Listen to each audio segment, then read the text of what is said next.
Ladies and gentlemen, welcome back to the Pipcast, your Pip-Boy supported podcast. This week's episode is brought to you by Robco Industries.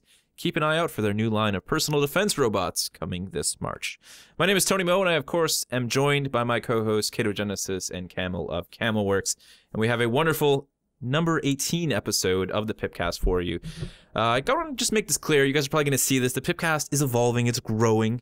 It has to prepare itself for the future because Fallout won't always be around. Bethesda games will, and Fallout will always have a place on this discussion, but there's going to be a little bit more other game stuff because we like playing games. We feel that's good to influence other people into playing other games, but Fallout will always be at the forefront as much as it possibly can of this podcast. So with that, the news. In case you guys haven't seen it, we're going to have a link down below to a interview with Todd Howard that Pete Holmes actually did at GDC, which is awkward at first. It gets better towards the end, at least, Kato, when I watched it, which is good. It was cringy. Like there's several parts in it that are really cringy, but you know the DICE Summit was DICE, yes, like, not GDC. Pretty spot on. Yeah, it was the DICE Summit, but it was a really good interview. We got a lot of insight from Todd Howard, and I don't know if you want to. Well, yeah, like, including his troll bomb drop that they're working on 3 new IPs. His troll bomb drop. That totally is, man. He almost made Mr. Matty Plays have a heart attack. I saw Matty on Twitter and he's like, oh my god, he's like, Todd Howard, what is wrong? Like, I gotta. Yeah, wasn't he studying at the time? He's like, I gotta get home. Yeah, he's gotta get home. I gotta make these discussions. Oh, poor bastard. All right. I love seeing him get excited, dude. It's so great. His videos were hilarious on that too. But I'm just thinking in my head, I'm just like, you possibly caused someone to fail an exam, Todd Howard. Just so you know. I think part of the charm of Matty's channel though is watching him fanboy so hard when something like that happens. It's like you don't go there like expecting anything less than the ultimate, Bethesda fanboy, and that's 100% okay when it comes to Matty because that's just him. Absolutely. That's completely his charm, and it's awesome. He's very good at it. Now, when you guys say that interview was awkward, I haven't seen it. What happened? It's just like, I think the problem is you have Pete Holmes who's a comedian, and you have Todd Howard who is admittedly a comedian. Like, he is just the comedy character. So you have like 2 people with like different senses of humor, like just kind of clashing when they're trying to have a discussion. Like when you rub a dog the wrong way off the back. Yeah, that's exactly what it is. I mean, this is the first year at DICE too. They've introduced the idea of like, let's bring other sorts of artists. Like they had Penn from Penn and Teller come on and talk with Randy Pitchford, which actually was really good because Penn just sat down and talked about Penn Jillette talked about how games are art. I love Penn Jillette. People should respect that. Yeah, dude, it was amazing. Like it was really well done. But when he questioned like the survival mode rework, and he's like, so how does the sleep work? Do you just like not play for 6 hours straight, or do you just? And Todd, I could see him like want to facepalm because it looked like it was a legitimate question. Yeah, I think Pete Holmes is like one of those comedians that can like be so serious in his comedy. My one buddy's like super into him, so he's always like, dude, you gotta watch this Pete Holmes like stand up. I'm like. So I don't know. It was a bit weird, but overall, there was a lot of good information. It was just always good to hear. Looking forward to watching it. It'd be good. Deeper development stuff. So definitely go check it out if you guys missed that. Just in general, it's a good time of year to search for interviews from DICE because there's lots of awesome, really detailed discussion with like big people in the industry talking about like what they think is next and letting them getting an idea inside their heads of where they're thinking where game development should go and where it's going for them. So do some Google searching. And we are well aware that a lot of people like to be argumentative when it comes to their favorite games, and it's a good source of insight if you want to have a good backing of information. If you're going to argue your point. That's true. If you're one of those people and you need some resources to back up your argument, it's the way to do it, I guess. All right, so last week, well, 2 weeks ago, actually, no, it was last week. Last week, the Pipcast would have aired, but it was just kind of bad timing. Kato had some dentistry stuff to take care of. I had some personal family things that went down, so we took a break last week, so apologies, guys, for that. I'm just lazy, so... Summary was, for me, last weekend was hell. When it came to just consistent pain the entire weekend, and then an emergency extraction on Monday. Emergency extraction. The terrible an emergency extraction of a wisdom tooth. I mean, if I had an eject button in my room, I would have, mashed that so quick. Oh, you should have done the old string around the door handle. Slammed the door. Oh my god. I wasn't even able to tie a string around it though. Just so because it was you gotta get an drilled X-Acto knife in there first and then get the string on it. Yeah. Oh, they cut it open. What, the tooth? They cut the tooth? No, they had to cut around the gums to get it. So they go in there with a little and they sewed it back together. And pull it out. Oh. That's why they had to Should have put one of those rock climbing pegs in your tooth. Slam the door with shove it out. What? It's not like it could have hurt any worse, I feel. Mouth pain is definitely, I think, the worst pain. Like, I've broken bones, and I would rather take a broken bone than a mouth pain. There's nothing. What did you break? Your jaw?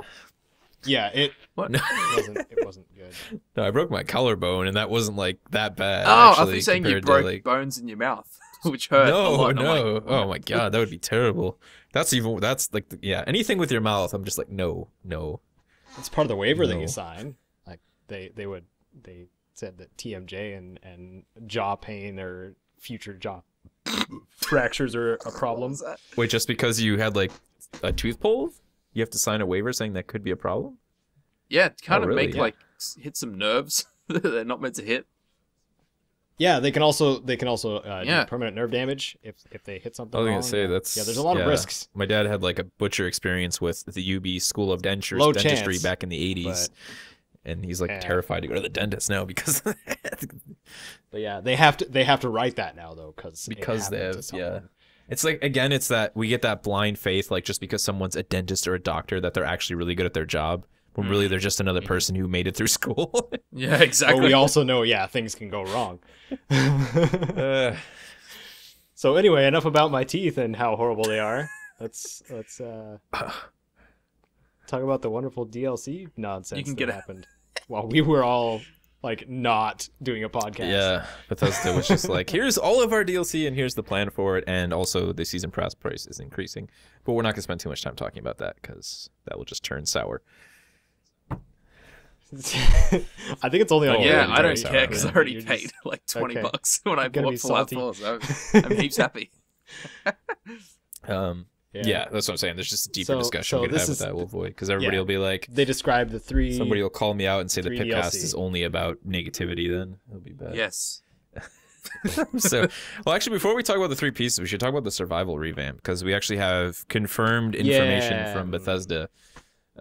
It's funny because dudes from Reddit were like, "We're gonna steal your stuff," and then Bethesda's like, "Yes, you stole it, and it's also true, so you can share it with the world now." So. It's like a whole list of stuff. I don't know. It all sounds cool. I'm just interested to play it because it's like a list of things that they say survival mode is going to need. Doesn't really, directly correlate to me as to how it's going to feel.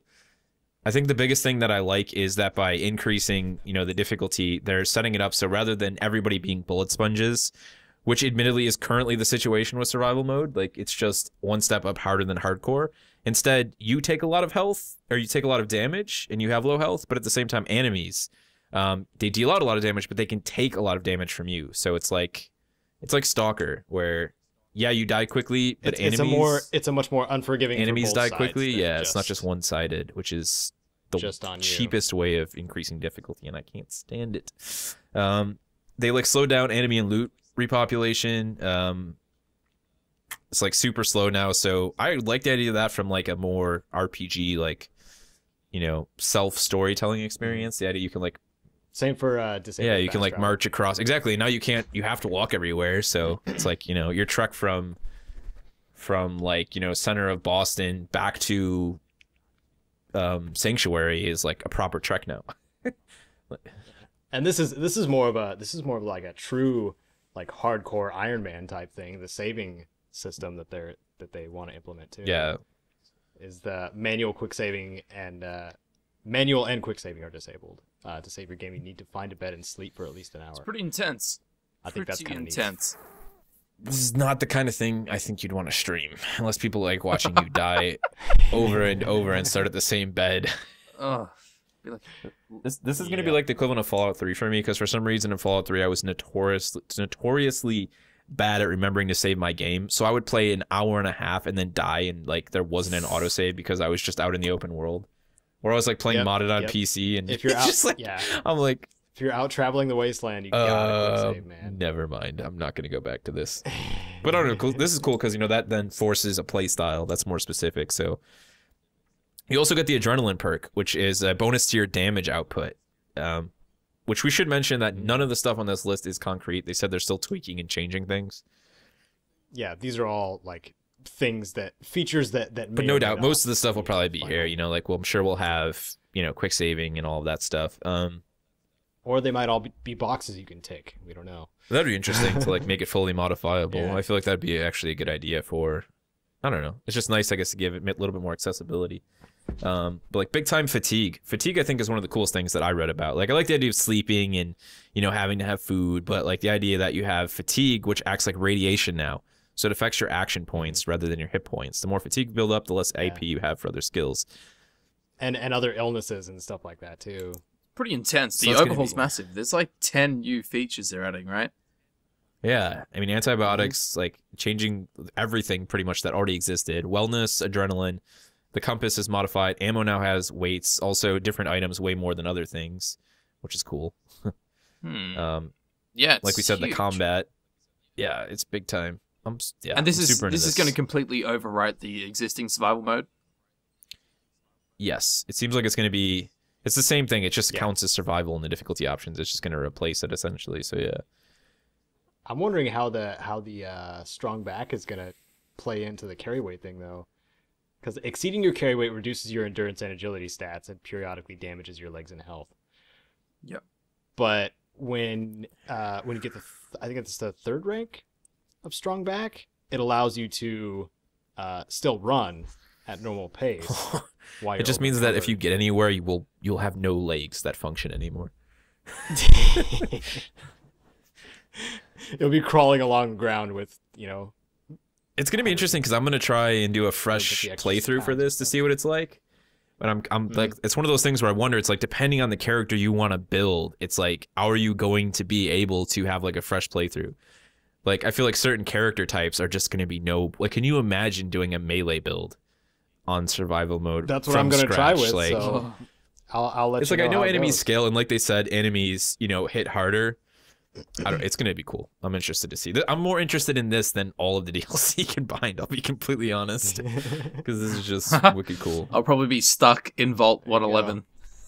I'll never get out. Yeah, but we have yet to see. Like for what kind of features, because this is just a basic list of features just for one thing that they're. I hope there's more. I really do. So like we have yet to see the extra features that are being added to the other DLC stuff. Oh, which is. And crazy. all I think about is like the potential for a combination with a good mode like this with mods, because normally someone would have to make a mod for like survival mode like this, which is a lot of work in itself. And then if they want to add additional features, then you have a lot of clashing problems. Here it's like this is a base thing created by Bethesda. Now you can go crazy with crafting of bullets or whatever the hell somebody wants to do down the line. Yeah, but some are also purists, and I fully respect that. Like wanting to go with whatever Bethesda builds, the developer decides to release, just to see what they can do with what they have, as opposed to what the modders can adjust. Yeah, say that's a healthy combination, because like for the longest time, like Arma's a great example. Arma 3 on PC is a game that has huge modding community, but for a long time, like Bohemia was sitting there after Arma 3 launched and just like letting the modders do everything, and it was like they waited so long that by the time they finally started to implement systems people have been complaining about, the modders were then pissed because they're like, well, we already made that. It's like, no. I'm sorry. I know you're a modder, but there's a difference between an individual making audio effects for a game that has over like 500 firearms and a studio with a publisher making those sound effects. Like, yeah. So it's good that they're doing this early on. They're working on the game early on, because then there's always that cohesion between the modders and the developers. Like, yes, they're going to keep improving the game, and we're going to do what we want to do, and we'll just work in tandem. Or that's also like a difference in art style even. Like if somebody does mesh mods as opposed to like the original meshes, like all of the original meshes are going to have a theme, whereas the new artist might not follow that. Yeah, exactly. That's modding the game. So like Even though Mart's mutant mod was very appealing to most of the Fallout community who liked modding their game. So more choices, man. That's all it ever gives you. I definitely can't complain. More with choices. That. So we're all stoked for that. Okay, I guess let's move forward. Let's talk about the first piece of DLC because, like you said, they broke it up into 3. Which, by the way, for those of you guys who aren't completely aware, they actually plan on more DLC after this in 2016. So these are the first 3 pieces. And then probably sometime after May or maybe even E3-ish around there, they will announce what they're going to do for the rest of the year. So that's why they increased the price of the season pass. In case you're wondering why, they felt like they were producing more content than was worth the original value. So it's just cool to know they're already planning on doing way more stuff for 2016. So, and it sucks that we didn't cover it last week because today is the day where the price actually. Yeah, that's true. So oh well, that sucks. I'm sure everybody knew. If they didn't, they probably didn't give a damn. Anyways. That's true. That's true. Yeah. Well, you know. So what do we got? Automatron is the first piece, which if you buy it individually will be $9.99. This is honestly, apart from Far Harbor, which is obviously a big new cool world, this is probably my favorite piece. The idea is that you're going to have proper pet robots. And it's not just like, here's a Mr. Handy, it walks next to you. It's like, no, you can build it and customize it and get modded parts and mix limbs and abilities and paint it. They even mentioned that there's going to be an all-new lightning chain gun. Mm-hmm. So I was about to say that. You've got everything about that. And you can choose their voices. I'm so on board for that as well. Mm-hmm. It's like me and the gentleman, as I'm going to call my robot, are going to roam around with our phony British accents and kill bandits. It's going to be awesome. I think I want to build the biggest one I possibly can and give it like a petite, like little girl or lady voice. I love the image they have too. Like they show, like it's cool because it's in game, that picture we have, and he's got like a pack and stuff and like gear he's carrying, the robot. So also the idea that they can be pack mules, and it's a robot. It doesn't care about strain.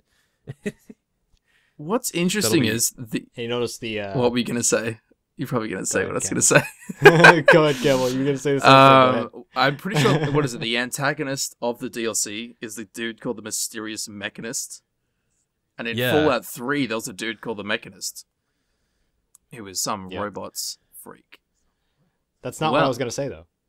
So you're good. You're good. If you look at the picture, the screenshot from the game, the armor the guy's wearing, it's kind of reminiscent of the Mechanist's suit from Fallout 3. Yeah. Or do you reckon it's the same dude? With robot parts. It's going to be the same guy? The Mysterious Mechanist? It could be. I guess we'll see, because we're probably going to see him like in the game at some point if it does have like a small mission. I don't know if there's like a mission tied to it. It just seems like they're saying collect parts, but it would be cool if you actually stumbled into the guy or had to kill him at some point. I'm sure there'll be some. I wonder if he was making a return, if he had fully transferred his consciousness or like his brain into like some of the Old World Blues stuff? Yeah. Yeah. I think that would be neat. It's gonna be awesome though. Be a lot more threatening. I'll tell you that. So what do we got outside of that? That's actually, when I think of the DLC though, that's my favorite DLC in the idea of combining that with survival mode. Because it's like you've got a robot who can carry weight for you, so you can worry less about that stuff. I'd probably have him carry all my spare ammo even. And I don't know, man. It's just like, what better one-up can you have in survival mode than a freaking robot? I'm hoping it doesn't give us another freaking workball. It probably will. Yeah. Here's we another have plenty. workbench. You can't build it inside of your settlement unless you're level 4. All right, so moving forward to the smaller piece of the 3 DLCs, we have the Wasteland Workshop, which will be $4.99 individually. This is going to be in April. We should mention that the Automatron is supposed to launch March 2016. Wasteland Workshop is April 2016. Basically, a bunch of new stuff for working on settlements, and then the ability to capture live creatures, even raiders, and tame them, and then have them face off in battle. So it's like Pokemon meets Mad Max Thunderdome for your Wasteland settlements. Taxidermy too is on that list too, is like things for the settlement, like new lighting. They got a bunch of stuff, letter kits. So that's just going to be a big upgrade in general for people who like to build stuff. Yeah, if I could have just a bunch of stuffed death claws and they added to your defense just because fear, the sheer scare effect that it would have. Yeah, taxidermy. Maybe somebody just make a wall and then put a bunch of stuff death claws on top. What if you had like? What if somebody? I wonder if you could build defense. it. I feel like you probably could. There's enough mechanisms and stuff, like a train going around the outside of your fortress that is just death claws on stands. A train. Constantly, That'd be amazing. constantly going around your fortress.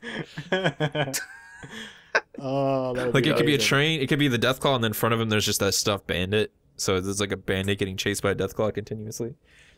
I'll go over there, man. I wonder, they say taxidermy. I'm assuming that's only animals, but what if I want to stuff a death claw or a raider face right next to my death claw face? I mean, no doubt you'd probably be able to put, the heads on spikes and stuff like that. Like they've already introduced with the recent update, some of the extra raider decoration stuff. So, I mean, That would be cool, because then you could fully roleplay as a really genuinely bad guy for once. That'd be fun. Does there seem to be any upside to this arena kind of feature? No, it's definitely purely just a feature for like personal enjoyment. Like I don't think it has any other. Like you can't take them outside of the arena and like Yeah, I don't know. Well, I don't know if we actually know that yet. That's though. true. It just says capture live creatures. I don't know, like if we could have it like as just like a home defense system, like hook it up to your tripwires and pressure plates. So as soon as a raider walks into your settlement, like a bunch of death claws and hounds and all kinds of things just pop out of these cages and go and murder them. Like that'd be cool. That deathclaw, it looks very Jurassic Park in that screenshot there. Right? It's got that Like giant out of the metal giant cage. cage. Yeah. You just need a guy standing next to the cage, just screaming, "Shoot her!" over and over. Shoot. That scene is horrifying. I watched it about a year ago. My good God. That's so intense, man. It's Yeah. just like, Oh, those are good movies. surprised I Good movies. survived as a child watching that. You, Horrific. you actually went into the woods, you weren't afraid of velociraptors jumping out at you and mauling you to death. Yeah, it's cool that we're gonna have letter kits though too. I'm sure a lot of people are gonna have fun with just massive Or signs. you even got like it's like a neon words on death claw them. sign, like in the back, live death claw fights. Yep. That's pretty cool. It's far away from modding 4,000 death claws to fight 4,000 red scorpions. That's for sure. Shit. What, did someone do that? Well, yeah, people have been like spawning 4,000? like ridiculous. That one guy did like 10,000 enemies altogether or whatever. He had it on IGN. Oof. What was he using? Like And a I'm just NASA like- server to run it? What the I was hell gonna is ask, that? like, what is he? 2 Titan X's or something? Oh, God. I'm sure it was just a crapshoot of lag, but anyways, Yeah. moving on to the larger piece of DLC, we have Far Harbor, which is also our first like proper expansion. It's going to be $24.99, dropping in May, and it's actually like a story. It's a new case from Valentine's Detective Agency, which leads you on the search for a young woman in a secret colony of synths. Travel off the coast of Maine to the mysterious island of Fahaba, where Come on, Tony. I had to do it. I had to do it for Lone. You. Dude, everybody's been going around since Lone like covered the video, and like apparently people thought he sounded like he said Fa Harbor, so it just turned into this huge thing on Twitter, Harbor. man. Yeah, it's so good. God. I just feel like that's actually perfect though, right? Because the way I think of it is like old shipwreck like sailors, and they would totally talk like that. Like you got to make your way out to Fa Harbor to find the sins. Yeah. I forgot Lone's British. makes sense, I guess. Yeah. Well, I wasn't trying to replicate him, Oh, man. but Yeah, I'm pretty sure Lone's Aussie though. Yeah. too, no, that's what I'm so- saying. Yeah, I he wasn't is. saying like I wasn't Yeah. saying he's like British. I'm Yeah. talking about the sailors that would inevitably take you Oh, to the sailors, Fa yeah. Harbor. I want them to all have Irish accents myself, but I didn't prepare my best Irish accent. Sorry. I think that would be enjoyable. But we'll see, I guess. So I wonder about this synth this secret synth There's also the Children of Adam are Colony? involved in this, so it's like a war and the between children the of local Adam. townspeople, Yeah. the Children of Adam, and Sins. Well, apparently the island's super Okay. irradiated, right? That's why the children of Adam are there. Mhm. Ugh, I hate them so much. Yeah. If you guys remember, like when I brought up when Tony and I were talking about the various endings of the game and the stuff involving the Institute, that Dr. Zimmer was not present, but he was off somewhere else doing something else, and somebody was acting director for that section. So maybe we'll find Dr. Zimmer again. Well, that would be. Sorry, my brain just melted in Dr. so Zimmer many directions. Just yeah, Dr. Zimmer. For anybody who's not following, Dr. Zimmer was the man who was looking for the synth in Rivet City in Fallout 3. Ah, right. Yeah, I remember that guy. Yes, and he is still alive in Fallout 4, but the only one you see in the what was it, the synth retention bureau, is the acting director, and he says, yeah, Dr. Zimmer is out. Hang on, wasn't he like 80 years old in Fallout 3? I don't think he maybe was he's that a old, synth. but yeah, he was old. the fake plot thickens. Right.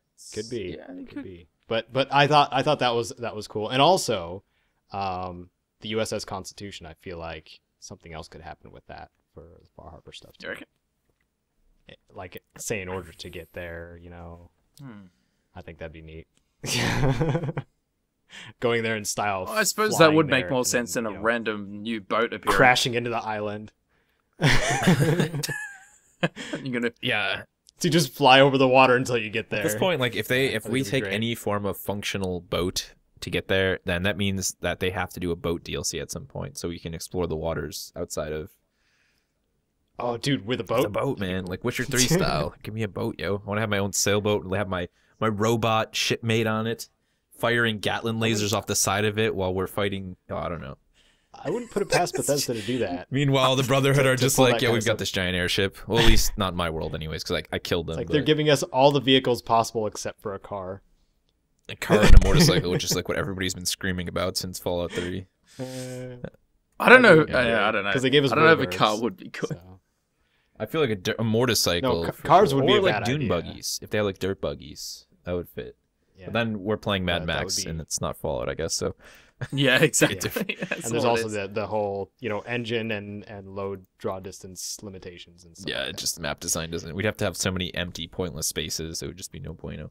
But speaking of new ridiculous content, there's supposed to be new faction quests, settlements, lethal creatures in dungeons, and new high-level armor and weapons. Yes. The choices are all yours, as they say. Unique skins, and also, please. they're claiming it's the largest landmass for an add-on they've ever created. So that means bigger than Shivering Isles, bigger than Solstheim. Shivering Isles was awesome, man. I hope Far Harbor's like that in a sense, it was. because I loved Shivering Isles. If it's like really cool and twisted like that. I think that's like you're saying, if it's totally irradiated, that's the chance to have like weird plant life and just have like it be a really cool area. Creepy. Was it Vault 22 in New Vegas, the one with all the plants in it? Yeah. The overgrown one, Let's have something cool like that. Let's have some glowing stuff. That image, too, that we have for it, there's, like, the skeleton of a ridiculously giant fish or something in the water. I don't know if you saw that. I don't know. This person on YouTube was like, it's a fence. It's a fence, man. I'm like, it's not a fence. There's ribs coming off that fence. Not a fence. It's ribs and a spine. Yeah, it looks like a Stegosaurus back. With a fence around like its there's head. definitely, like, a fence around the back, but, like, that's a rib cage for sure, you know? Yeah, exactly. Oh, wait, why would you want it to be a fence, man? Jeez. No. Dude, Hey, use your imagination. I was gonna say, what imagination did he grow up with? Come on. In Point Lookout, the Fallout 3 DLC, there's actually a T-Rex skeleton in the ocean. What? Yeah. Really? This could be another T-Rex. Another T-Rex. Oh man, dude. What is it with dinosaurs always being the part of Easter eggs in games where they don't belong? Like Battlefield has always been about dinosaurs. It could be a Jurassic World reference. I mean, there's a dire need, at least I feel, or I just haven't picked up on them as much. Camel, what do you think about more pop culture references in Fallout 4? There needs to be more. I like physical needed? Easter eggs. You know, there's like dialogue bits and stuff like that. Sometimes, yeah, it's kind of cute. But I like hidden, stuff Physical where it kind of ones, rewards the explorer and people that take the time to just explore the world. Yeah, I agree. And you climb a mountain and find something hidden behind a rock, and you're like, "What is this?" It feels like in yeah. Skyrim, if you went to the top of that one mountain, you got the Minecraft like pickaxe. Yeah. Yeah, The notches axe. That was fun. Yeah, I much more enjoy. There needs to be a Physically Jaws reference then, and maybe There's that's one it. in there's one in for 4 sure. anyway. Wait, there's a what? Yeah, it's a Jaws reference. There's a Really? ship. The scene. Oh man, I haven't seen the movie since I was like 10. Oh, like okay, so it's like an actual reference. To Dude, something in it's the very first Fallout 4 video Fudge Muppet did, covering Jaws Easter egg. There's like a boat, and there's one of those giant mutated dolphin things on it. And there's a dude, I think he's, I don't know, shot a flare like into the halfway shark's in head the or thing's something. mouth. Yeah, cool. I'll have to Okay. find it. I mean, I haven't seen the movies for so long, I can't remember. So I can't remember what scene it's referencing. Wait, what is it again? Explain it again. There's a boat on the water, and one of those big mutated dolphins is on the boat. Okay. And there's a skeleton of a dude. I can't remember what's next to him, but whatever item is next to him, that's what the dude of the movie had to kill the shark with. I can't remember. Is it like a propane tank? I honestly can't remember, man. Okay. I was gonna say because the first Jaws, it was like the one dude gets eaten, like the main captain guy, the guy who's always like, telling the stories and stuff. Yeah. And then the main character like shoots a propane tank the thing was chomping on, and blows up the shark. Yeah. I cannot remember. What are we gonna do? A challenge this week? I feel like we should Challenge. at least mention that really quick. How about someone explains what this Easter egg is? No, I was talking like before we were recording the holotape games. Beat one of the holotape games or try Oh, to. dude, it's so hard. Mm-hmm. I feel like Grognak would probably be the easiest one, but it's also the most time consuming. You reckon? Why is that the easiest one? Because the combat is pretty easy to go through, but it's just like it's a very classic RPG kind of layout. So like you have to adventure in the world map and then unlock certain areas. I don't think I've played that one, actually. So I played that. yeah, think like classic Final Fantasy, and that's pretty much it. But So it's like Grognak. turn-based. I haven't played that one either. I'll be completely honest. Yeah, turn-based combat. It shows the enemy like screen splash, nice. and then it shows like the combat log on the right side and your characters and stuff. It's pretty great. I was gonna say I haven't gotten like super into the games to be honest. Like every time I started playing one, I'm like, I'll probably end up playing this for a while, and then I won't play the game. So I'm just gonna back away. What am I doing right now? Another settlement needs my help. Oh god. Yeah, that's the most repetitive thing in existence. Okay, I got the Easter egg now. I get it.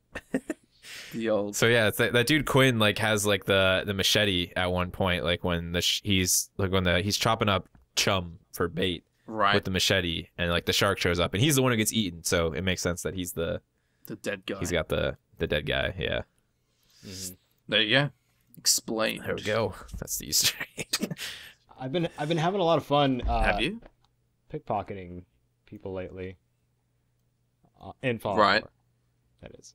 I don't think I pickpocketed anyone actually. That's I did want to mention that it is very fun because I've been trying to get the unique apparel stuff.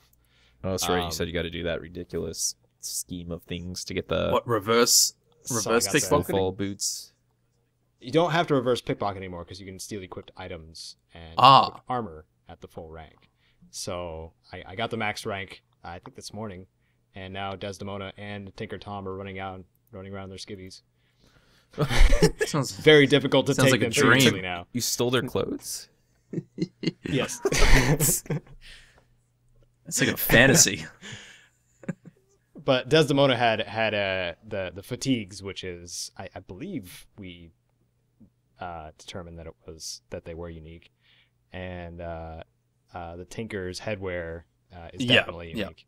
So yeah, it's You know what I just took the rest of his clothes. I was gonna say, you know what I liked? I remember in Oblivion, like I always play like stealthy characters in Skyrim, Yeah. Elder Scrolls Same. games. But I remember going into the one dude's house and like thinking, what if I just filled his pockets with so much stuff? Would he have to walk around encumbered for the rest of his life? So I just I crammed like all of this extra armor into the guy's inventory. But I don't think it did anything. And the problem is they all just walk around anyways. Like they never run anywhere. Yeah, they aren't really affected by encumbrance. See, somebody needs to make that a mod in Fallout 4, and then I'll go around shoving old pieces of power armor in everybody's pockets, so they have to walk. Like, dude, that'd be the best way to like steal or kill a bunch of bandits. Is first in the middle of the night find them, fill their pockets with power armor that you're not using, and then the next day show up and get in a firefight with them, and they can't run. It's the most. I don't know, man. I've just been using the syringer for that kind of stuff. It's just more elaborate. Like, I like the idea of the scheme of all of that, because then they all wake up in the morning and then they like run out of their beds like, oh my god, there's a bad guy here. Oh wait, who filled our pockets with power armor? Just give them concrete or something, or steel. Just use the steel. It's just like this. Oh yeah, you can find bags of there concrete. you go. So you just throw them in their pockets. It's like, why am I suddenly heavy? It feels like I'm walking through mud. What? It'd be cool if you could crush people with items. Just drop 100 cement bags on top of them as they sleep and just kills them. I mean, with console commands and spawning, like we could do that, because I think we proved that with the ridiculous amount of barrels in the church that I did. Trying to spawn death claws in there, they just died immediately because there was too much collision happening. Yeah, it's pretty wild. Yeah, when I spawned the barrels outside, they were just flying. I just went mental, man. Like, do you get some that were like? Yeah, there was like 3 stuck together, and they were not touching any other barrels, just spinning wildly, flying around. Oh, real nuts, man. Yep. I think I spawned like 1,000 basketballs and my game just closed. That is the definition of chaos, that's for sure. Yeah, it was good. It's good fun. Oh yeah. Were we going to talk about the beta testing? Yeah, stuff, actually, before we move on to that, I wanted to know which piece of DLC you guys are most excited for. I've already made it very clear that I want Automatron and survival mode. How about you guys? Definitely Far Harbor. Definitely. I think it would probably be Far Harbor for me as well.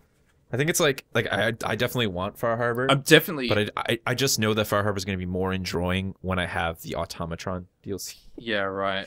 I just love exploring stuff, really. So getting a new area to explore, so good. I just keep thinking about it in my head, like survival mode plus robot companion plus exploring a new area. Just so good. That's all I need. Yeah, I think like for me though, like I think I brought this up when I was doing the XCOM 2 stream as well this weekend, was that I'm excited regardless because it gives me more things to work on. Yeah, that's true. That's true. I mean, I do get to play it, but I also get to, make something that other people can find useful, and I think that's fulfilling on its own too. So, I like that. I get to enjoy it multiple ways. Instead of just being the consumer. Good. Take that out of context if you want. I took it out of context. That's probably going to go one way or the other. It means I'm going to enjoy it so hard. I'm probably not going to play it at all. Because I won't be covering it, or I'm going to cover it and I'm going to play it. So I guess we'll find out. All right. Well, yeah, beta testing. So, I guess, we've all three of us have applied for it, right? Yeah, and we haven't gotten in. And it apparently, that article for the DLC was posted 2 weeks ago now? It's been 2 weeks. Well, I don't think we'd really be allowed to say if we did anyway. No, it's not under NDA. They haven't talked about it. I don't feel like they would put it under NDA. I feel like that would be, maybe they would because they don't want the story to be spoiled. Did they give a date when they said they're going to let people know? No, they just said we'll be sending them out in a couple weeks. Right. Yeah, it's been a couple weeks. We'll be selecting applicants in the upcoming weeks. So it's been 1 week. Call me Bethesda. Call me. Why don't you do? You guys, I would just shoot them an email. Yeah, I've emailed them before, and I just never heard back from them. Bethesda PR. Well, Lone, dude, Lone gave me the address of a lady at Bethesda that he was in contact with. She's like, oh yeah, she'll sort you out, man. She'll sort you out. Never heard back. And then she never responded. Like, oh, good. I was gonna say I never take like I've had like a couple of people give me contacts at like DICE and stuff and EA, and I'm just like, listen, I have like 6,000 subscribers. They're not even gonna consider me. Like, I don't care if they're your best friend and they hook you up. It's like every time I've been given something, it's from somebody with like 100,000 plus subscribers, and I'm like, yeah, they're not gonna care. And number one, I feel like if they give you their contact information, the chances they want some random person having theirs is like probably slim to none. Yeah, probably limited. It's like, yeah. That stuff always... Worth a try, I was going to say, though. it never hurts. Like, there's either developers that are going to look... that are functioned, are ran more directly through a PR service, in which case the PR is going to be like, you provide no benefit to us because your channel isn't large enough, and they'll pass you by. Or they're just like, down-homey developers, and they're like, wow, like, yeah, we looked at your stuff, we like it, yeah, cover our game, here's a code. Like, it's always one way or the other, I contacted In Exile in that way. Right? I think that's how I was too. Like, I contacted them for Wasteland 2. Like, back when when people were paying a lot of money to back the Kickstarter, I was like, hey guys, I'm like, I'd really love to cover your game. Like, I came into the Kickstarter late, and I just love to cover the channel. Like, oh yeah, here you go, here's the like Ultimate Edition, cover it. And I'm just like, wow. The director's cut, you guys are awesome. Definitely, this is what I wanted to do, is cover it. So it's definitely. Yeah, and I asked. It was when I emailed them, it was just the early access. I was requesting early access because I'd already played through Wasteland 2 before the director's cut came out, and like I had sent an email like months in advance to be like, okay, so when you guys get your director's cut all set up for release, I would be more than happy to create some amazing guides for some extra promotion for your stuff, because Wasteland 2 is amazing. And I don't hear from them, of course, until like a few days before it releases to the public, and they give me like 2 days in advance with the review copy. They give me enough time to play through the game again. They have to be partially because it's a long game. I wonder, because they're like such a small team, man. They have to be running around with their heads cut off right now. They've got the Bard's Tale. Yeah, what was their PR? Oh, okay, yeah. I was gonna say, I wasn't sure if they actually had like a server PR, because they've got Bard's Tale they're working on, plus Torment. Like, well, it's between In Exile and Obsidian. Like, I don't think they're working on all of those, because I'm pretty sure that wasn't Pillars of Eternity Obsidian. I think they're switching. Yeah, back Pillars of Eternity is Obsidian, but I know isn't like Torment. I believe is In Exile, or maybe it's just Obsidian. I don't even know. I know they're doing Bard's Tale though, and that's probably enough freaking. Developed by In Exile, and what was the other one? You say Plains of Torment. That maybe it's the one that's Obsidian that I'm getting confused. Yeah, Planescape Torment was the original. No, IP. the new one. Yeah, it's like Torment. Yeah, Tides of Numenera. Yeah, Numenera. Yeah, that's the new one. I have no idea what you're talking about. Yeah. Anyways, the classic RPGs, basically. CRPGs that are being revived. That's what Pillars of Eternity was. Sounds like intense. Whatever that is. But for today. Yeah, it's like Pillars a top-down, of Eternity, like squad-based. Well, no, the Pillars of Eternity has like an old school RPG. They blended it with like, so there's like real-time combat, plus there's like RPG storytelling and stat rolling, like all mixed into one.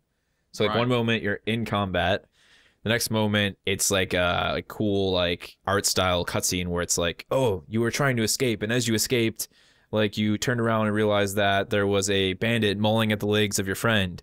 So, what are you trying to do? And it's like, try and throw your sword at him, grab his arm, or just leave him behind. And you could be like, throw your sword.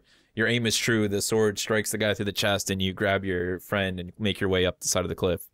Like, yeah. So you do skill checks on the fly, like kind of thing. Classic pen and paper RPG. Yeah, just like a lot of those games like, were back in the day. D&D. Yeah. They just stat rolls all over the place, but it like mixes it with real time combat. Then it's cool. And that, my friends, even though it's not going to be completely related at all to the podcast today, that, my friends, is how to do the illusion of choice correctly. Right. Yeah, unlike the Walking Dead games where you just replay them over and over only to realize it always ends up being the same thing. Even worse, when they do a new season, they decide what they're going to make canon, so who cares if you saved this person? This is canon now. Oh, I won't play those games anymore. I won't have my heart played like a violin. Anyways, back to the beta testing thing. If you get selected for testing, you receive the DLC for free. So it's sort of Bethesda thanking you. It's doing the old school thing of like, hey, thanks for testing our game, instead of the thing of pay us to test our game. Yes. So that's cool to see Bethesda doing that. So if you do get tested, the DLC will be free for you. However, we don't really know how much. It seems like it's at least these first 3. I don't know if I doubt it means any DLC in the future. It's probably just these 3 pieces you'll get a code for. And then in the future, whatever you have to buy. I don't know. That's actually a big cluster. Now that you mentioned that, Camel. It's just like, yeah. If the season pass includes, actually, I think maybe they will give you it all. It would make sense because if the season pass includes all the DLC moving forward, which is what they said, it's everything into 2016. It would make sense just to give the people who beta test all of it then, rather than to give them 3 and then force them to buy the DLC at the end of the year, which would cost more money than the season pass, which would not be a big thank you. Yeah, I don't know. Because I don't know why, but when I saw read the article, I got the impression that the beta was only for Far Harbor. I don't know why. Just not paying attention as I read or something.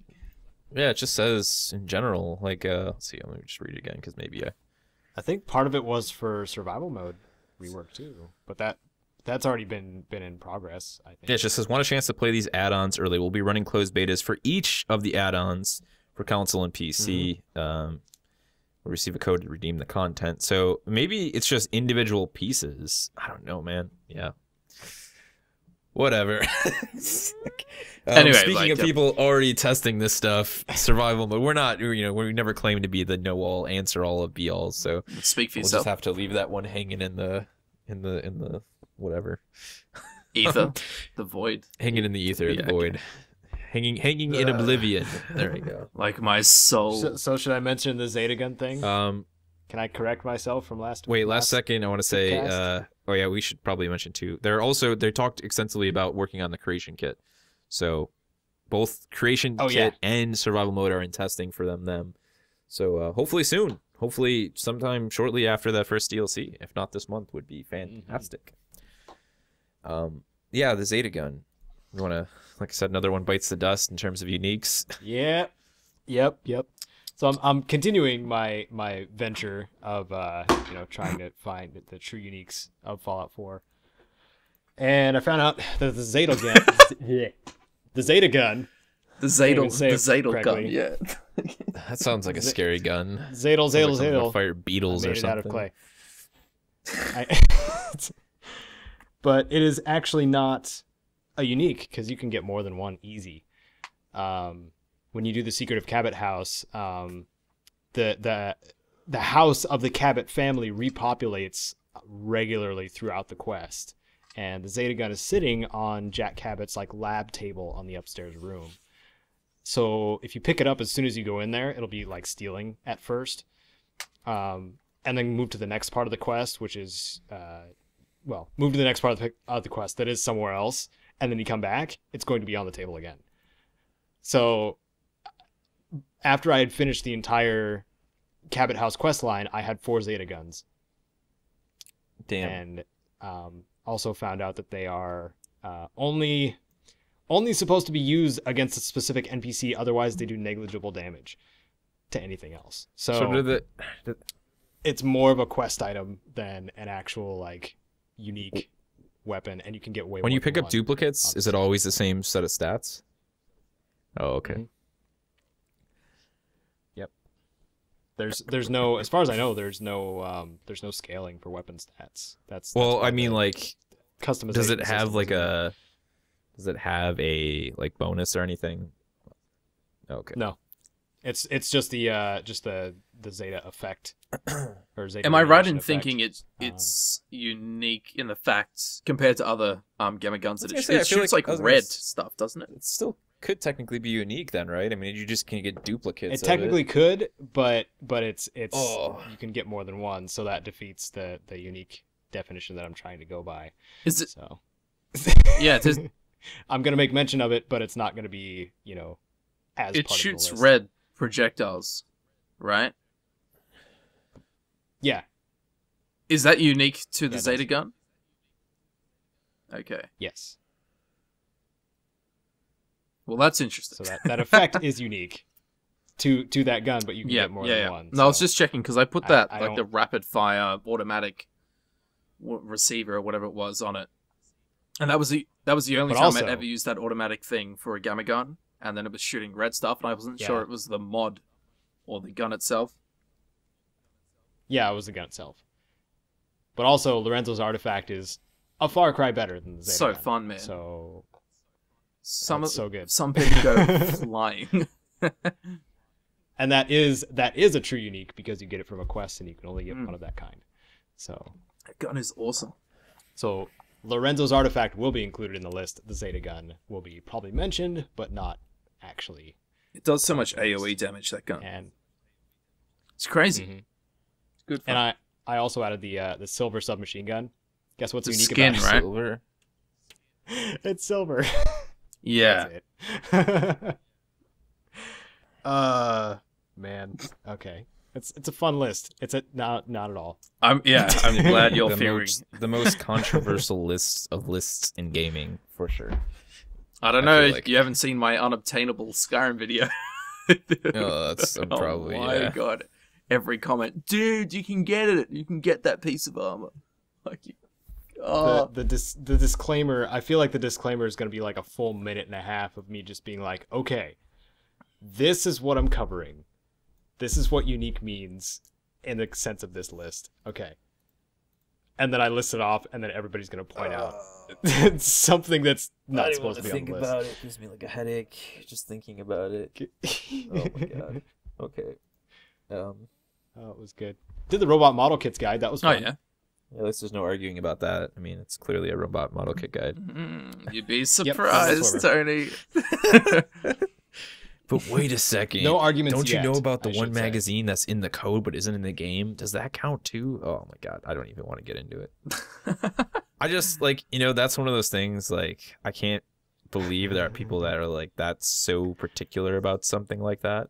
Yeah, they get really. It's like they expect us to know everything. What like just why are they so particular about it in the first place? I'm like, why does it concern you so that this like list is so like 100% in like set in some sort of concrete like rules that some god somewhere created? Like it's somebody's. It's our natural need to be. It's their natural need. That's for damn sure. Because I'm not looking to correct anybody. That's a human thing. So we always talk about like if you want to improve your life and other people's lives, be about the and conversation and not the but. Like if you're the person who always says but, then you're probably not positively influencing anybody, include yourself. But if you're the person who says and, then you probably are. Those people all need to become the and people and just say, and what about this one? Do you think this is unique? Because I feel like it's unique because so-and-so. That's so much better than just like, you missed it. Anyways, we can talk about this later. Yeah. Let's talk about Doom, which is exactly what I would like to play right now to relieve the thought of all this stress. So off of Fallout, onto more game stuff. Doom is getting closer, and in fact, a couple podcasts ago, I said it was like March, but it's not. I wish it was March, and in my brain, I wanted it to be March, but it's May. So it's like 2 freaking months away, which is too damn long.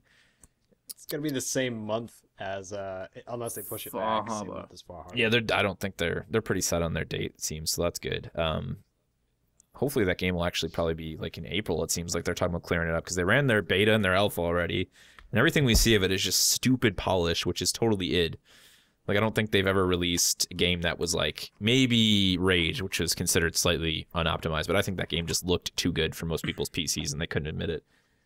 Yeah, which is totally probably going to be the problem with Doom. Like I've always been asking myself, like, when do we get to that point when it's not actually optimization? It's just the game is better than all of the PC master race PCs. Like, can I say my favorite part of Rage right now? What part? What? Was running my buggy into things and ragdolling out. Dude, I actually really enjoyed Rage. I thought that game had killer atmosphere. Got too much time on your hands, Kato. So bad. I thought you were going to say the boomerang stick thing. Well, the wing sticks were fun awesome. too, but I think I found myself because I didn't end up with that many wing sticks. I don't think you can have that many at a time anyway. But yeah, my favorite part was actually just running into things at full speed and my character just flying out of the buggy and being totally fine afterwards. That was a fun mechanic though. Yeah, it was. So Doom announced a new game mode called Warpath. It's essentially King of the Hill, but I think the big thing that I like about this from like a competitive style like multiplayer shooter is that they're going to have one-time pickups on the map. So it's like you have to rush to get to the King of the Hill because you want to capture it, but there's also the idea that knowing where power-up spawns are, like when they initially spawn, is going to be like a big benefit. Like, do I grab the rune and become King of the Hill, or do I grab the Revenant power up and become a freaking demon with rocket launchers and a jetpack? So you constantly have to weigh that, and I think that's like the best twist I've heard on King of Hill ever, because King of Hill to me is like the most stagnant freaking game mode in the history of game modes. It's like, sit on this hill, let everyone shoot at you and throw 1,000,000 grenades at you if it's a game with grenades, and then just keep reversing rolls until someone is fortunate enough to get enough points to win. So the idea that there's a reason for people to move off of the hill is awesome. Not to mention the hill itself actually moves around, which is more like a it's like constantly having to hold a flag. It's like they're doing everything they can to make sure you never stand still in this game. I'm just so on board with that. I like the assault sabotage type missions where like one team is the the saboteurs and the other team is defending. Yeah, plant a bomb or something like that. I think those are not just the planning the bomb, but like a multi-stage thing. Like, you guys played like Unreal Tournament, like you had to go into the water, like if you were destroying a submarine or something like that, like you'd have to go into multiple sections of the submarine and destroy those sections before you'd actually complete it. I think those are really fun. I'm looking forward to it. Also, they talked about a snap map, which is basically this crazy tool to build maps. So all of like the multiplayer modes and everything like can be completely modifiable. So people are just gonna be able to take modes like that and just turn it into whatever the hell they want. Automatically adds life to a game. That's it. They know mods. That's for sure. That's why people are still playing Doom 2 to this day. How big is it? Are they that big? They're a reasonably sized developer. I would say they're like on the scale of like Epic in terms of a studio. Like, they're not like, they're definitely not someone looking to build a game like Assassin's Creed in 2 years. So I'm sure they don't have 1,500 freaking people on their team, 15 of them, like debuggers and like 1,000 artists and stuff. Yeah, I feel like they're a smaller team for sure. But I mean, you see their offices and stuff, and a lot of the stuff they show, and they're like, it's just an average size office. But then you see anything from Ubisoft, and it's like, does the guy who did the gun design even know the dude who like did the the final bullet designers? yeah like they have so many people. That's like The Division. Oh wow. I actually ended up like seeing a couple of the developers on Twitter after I made a video about the one mission. I found out that there was 3 artists who worked on just one mission. So like a level designer and an artist. Jeez. And like just one mission. Like that's why they can build a game like Assassin's Creed that isn't procedurally generated well, they can't actually build one in 2 years as they proved, but you get what I'm saying. They can build in like a reasonably quick amount of time though, like 3 yeah. I heard like that 3 years, like without a problem. You just have to know your limits. It's good to know. I don't think id's that one of those studios though, so that's good because it's. Yeah, but I'm actually getting like full by looking at the wiki, seeing games developed by id Software from 1988. They developed Dangerous Dave. They've done a lot. You hear those crickets? MS DOS. What's Dangerous Dave? Dangerous Dave. Well, it's one of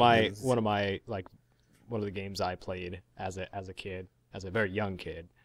It was just a side scroller, avoid everything that's deadly. Not heard it's called of it. Dangerous Dave. So you play as Dave, and you know. What did I play? I played Snake, a game called Terminal Velocity, and Doom 1 and 2. One. That was like my gateway into gaming when I was like 6. But they're like a combination. Like id Software is like a combination though. It's like Apogee Software, Soft Disk, GT Interactive, Activision. Well, it's just like all the publishers, along the way that they were with, out. Like Apogee obviously gone. GT was around for a while. Same thing with like Soft and Activision. But they did Commander Keen. id Software did Commander Keen as well. Yeah.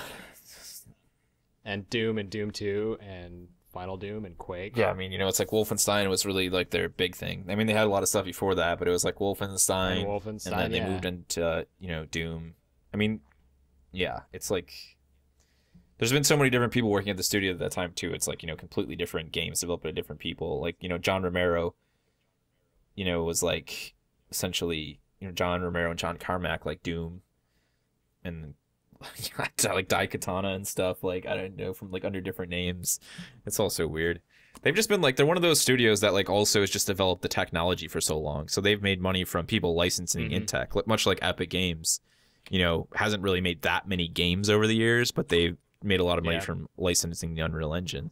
I just think they're under the best place they've ever been with Bethesda, because it's like in the shortest amount of time they've made the most amount of games like under Bethesda, essentially. No, it's good. It's like, they did BFG Edition, they did Rage. Dude, the screenshots from Doom look so crisp. Oh, looks so good. Does I it have? can't wait. Oh, we don't know what kind of. Well, they showed it running on the Xbox One though, and it still looks amazing. Almost all of the gameplay you see is on Xbox One because they have a deal with them. So it's like, well, luckily for me, incredible. Hopefully, anyway, I won't have any graphical issues. They even said they said for the PC, there's a whole list of tools to push it like beyond to push it as far as you want on PC. Oh boy. NVIDIA extra stuff, 4K and all that craziness. Oh, that sounds taxing. 4K, dude. I was gonna say, dude, you even go like 2560 by 1440 on like most modern games, and it cuts your frame rate by like 20%, 30%. I can't remember. I don't know. I saw some dude playing he was recording, like filming the screen while playing 4K gaming. And it was on some insane rig, and it was not happy. It was really suffering. Yeah, it's too much. We're just like not there yet. Like, yeah, GPU technology is not, I don't think, anywhere near reasonable enough to even start talking about 4K. Yeah. Like, nobody even plays on a 2560 by 1440 monitor. Like no one is playing on monitors like that because it's way too taxing. What size are your monitors? Could I just ask quickly? Mine is I forget, actually. I'll be completely honest. It's not small. I was looking at 4K. I was looking at 4K either. monitors, and they're all like 27 inches across, right? Well, that's the thing too. It's like, yeah, it's too expensive to produce like a 30-inch monitor at 4K because the price would shoot up like an extra like $800 to $1,000. I think. Yeah, mine's like a 21, I've got two 21-inch monitors, and I feel like they're massive. I feel like I always need to sit further back. If I had another 10 inches on this. Well, I'm the odd man out then, because I've got like mine is definitely like a 29-inch. My LG is like a 29 or whatever. Yeah, if mine was any larger, How I would far have back to do you back. sit, Tony? Like, I don't know, like normal distance, really. I'm probably like, I don't know, like a foot and a half away. how are your eyes? I don't know. Yeah, I have really good eyesight too, so I don't know. It's always been like, I don't know, it just works. I don't sit that close, but I don't know. It's not that big actually. Like I've had like small monitors. Like my second monitor is like a 19-inch or whatever, and that's tinier. And I used to have like some smaller ones. But the only reason I used to keep a small monitor was because you had to have a small monitor to have an affordably low, latency rate on the monitor. Like, to get anything like lower than 5, you had to have like a tiny monitor. Now it's like I've got like an LG that has like beautiful color and everything, and it's like 3 ms. So it's like there's like no noticeable lag in a first-person shooter. Cool. Not to mention I don't play Counter-Strike professionally, so that doesn't actually matter. Yeah, exactly. Isn't that like the only major thing where it actually like matters? Yeah, I mean, it's never gonna matter in like game of XCOM or even like playing Doom by yourself. Like you're never gonna notice that. Right. Oh, speaking of XCOM, I did want to mention that in case anybody was wondering, because I keep an eye on the Steam news and stuff like that. Firaxis is very much aware of the fact that a lot of people, including myself and even Yorkshire Yank, somebody else I did the scavenger squad with, that XCOM 2 is badly in need of optimization for a lot of machines. And they're working on fixing that. it's like so unfortunate that a studio like really can't afford anymore to like do a 5-month delay for a game. Like it used to happen all the time. Like a game would just get delayed for like 6 or 7 months, and it would be like that's the first delay. Now if you see a delay, it's this game of like multiple delays. Like we delayed it for 2 months, now we'll delay it for another 2 months because they like were so just hoping they could get past it with the one delay instead of just saying, what's a safe zone? Okay, 5 months. Let's delay it for 5 months. That's where Bethesda's pretty smart. They like don't announce a game till it's pretty much done. And it's obvious they just have the power to like not have and that's better for the crowd in to that force way, stuff too. out. Like sadly for Firaxis, like their last couple of games haven't done well. Like the last couple of Sid Meier's games. Number one, I'm sorry, but those were pathetic excuses for Civilization games. Like that's I didn't play the either space one. one. I was so stoked for it. It was just like this watered down, like just really haphazard Civ game. I'm like, this is not at all what I thought you were gonna do. Like when somebody said Civ like with space, I'm like, oh, this is gonna be so good. Like Civ 5x10 sci-fi, and it was awful. It was like a lot of like small good mechanics thrown into what felt like the just weakest experience ever. Not like what I would expect from them, from a Sid Meier game. So I don't know. Everybody's so tight on money these days. It sucks you can't just push a simple delay. Because what did that game need? Maybe 2 more months, not even, to like work out some, some optimization issues. XCOM 2, yeah. It wouldn't have taken much.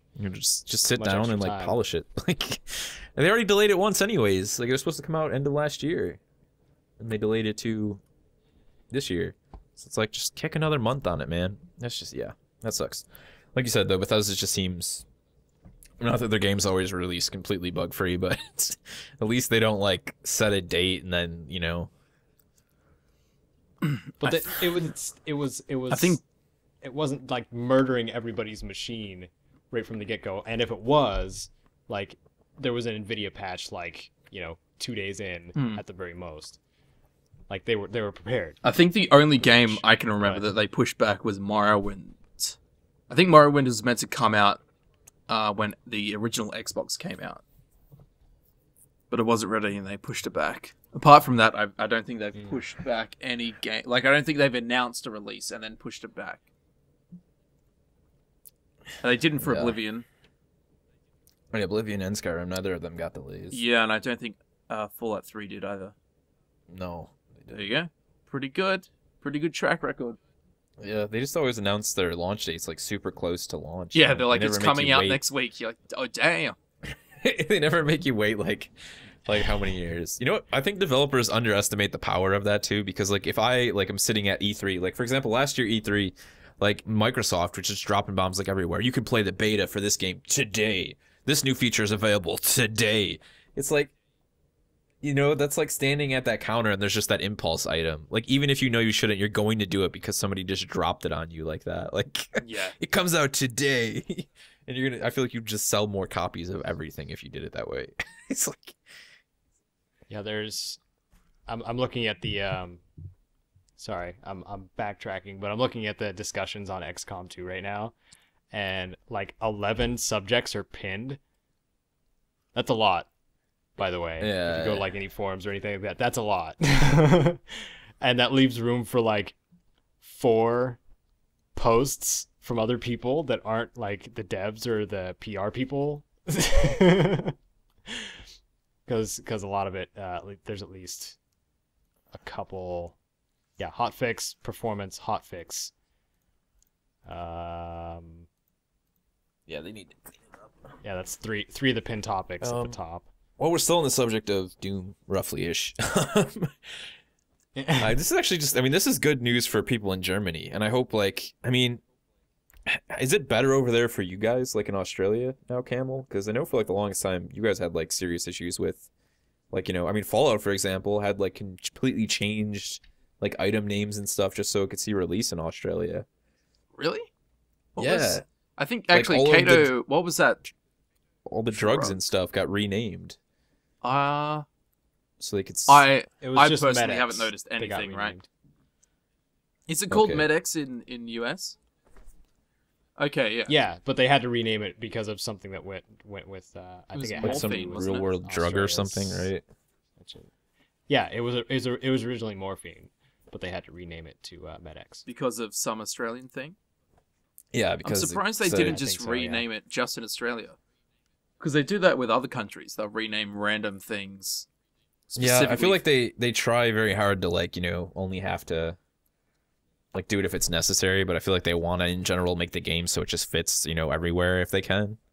And then if they have to go and like, you know, really butcher things, then they do. And they probably look at the size of the market as well, and they say, you know, there's actually a pretty big market here. Like, let's try and give them the same experience. Whereas if they looked at some random, you know, no-name country, or it's a country that just doesn't have a lot of sales for them, then they're probably less likely to be concerned with it.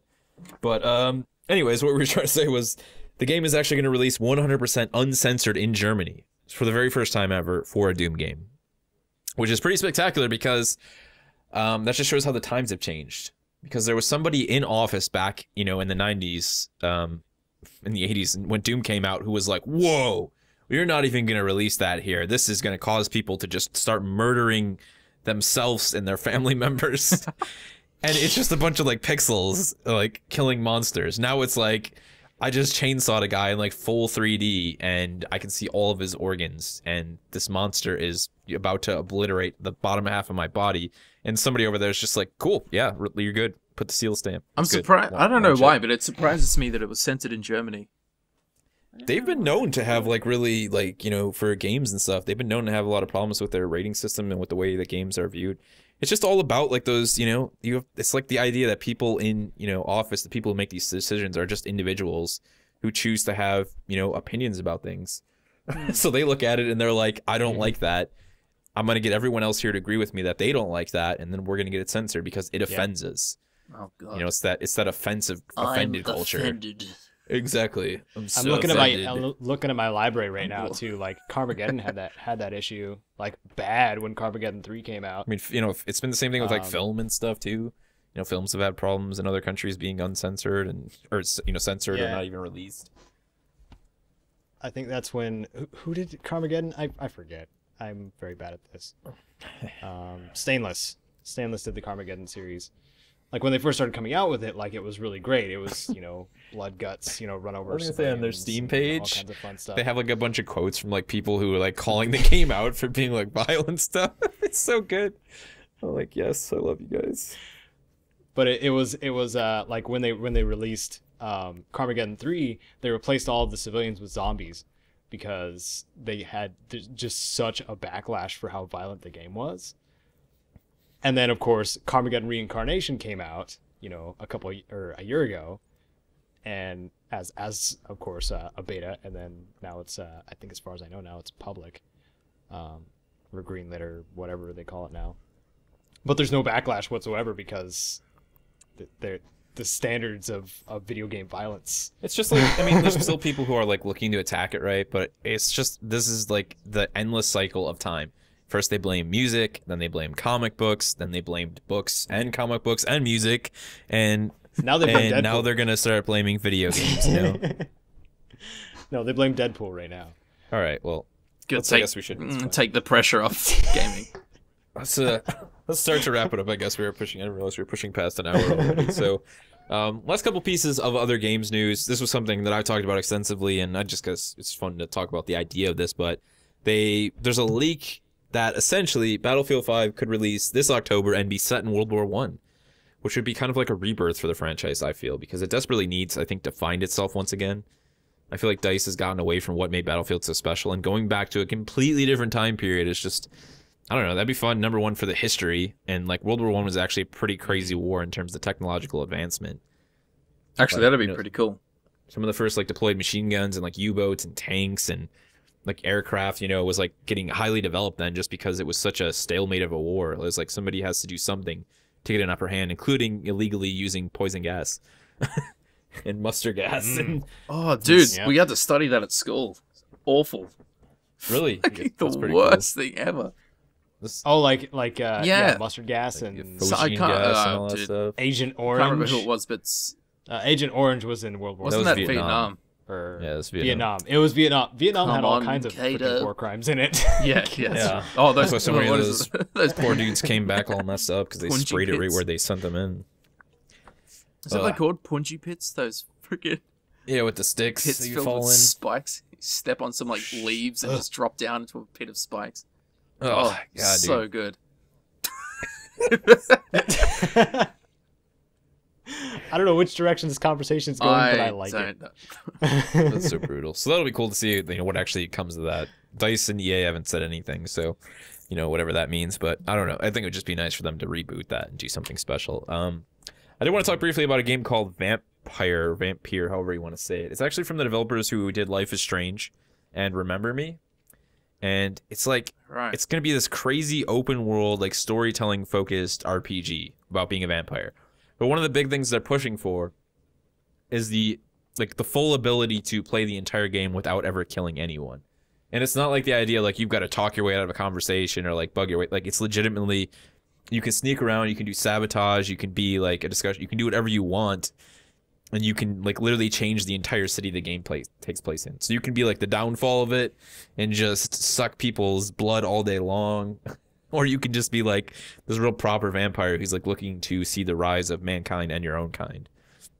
It's like super early concept idea, but I just feel like there's not many good vampire games. Like the few that have came out have either been like, just blah or really, really bad.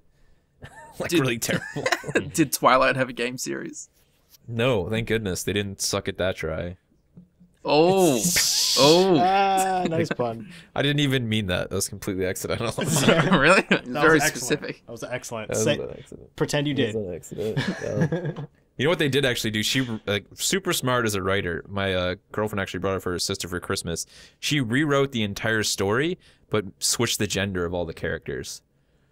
And I was talking to somebody about it, and they were just like, "Man, what a money!" I'm like, "No, not a money whore. It's like money is what you like. You need money in life." And she was just like, "I can do this, and people will buy it." She's just smart. Yeah, exactly. It's like as if you wouldn't do the same thing. It's like I'm not gonna hate her. I'm just gonna be extremely jealous that she wrote that, and she now has large chunks of money, and she's able to do that. But that was actually cool for her because it was like she actually did rewrite it, not just change the gender, but she altered the way the story functioned based on that. Right. She didn't just sell it out to EA to make a really crappy video game port of it. Unlike every single movie in Hollywood ever. I went to the... Oh, man. I don't know if you guys saw a playthrough of Spider-Man 2, but that is one of the buggiest games I've ever seen, and it's really fun to watch. Like Really? the very first Spider-Man where you web swung from the sky. What? It was close to it, yeah. There was the Spider-Man 2 God. game. It was of the Spider-Man movie franchise. Yeah, that's the original one was like that, like. But the Game Grumps played it with a couple of special guests, and it was hilarious. Yeah, the very first one on GameCube, dude. I remember playing it and then my friend's house who I went to play it to on his GameCube also happened to have like a digital stolen copy of the film at the same time. So we're like playing the game and watching the film before it was even in theaters. And it was all like pixelated and crappy, but it was like, God. you swung from the freaking sky, dude. There was no attachment to buildings. Did you say swang? Swung. I heard that. Is that a word? It sounds... It's definitely not a word. Kind of correct, but not quite there. It's definitely not a word. Let me check Urban Dictionary really quick. But yeah, you could jump off the tallest building and then just web swing. And then swanged off the sky. Strings are just swinging off the sky. All sorts of ridiculous. Sounds like Australian slang. Swang. Got that swang, yo. Steering your car side to side when driving, mostly done. Is that when Urban cruising. Dictionary?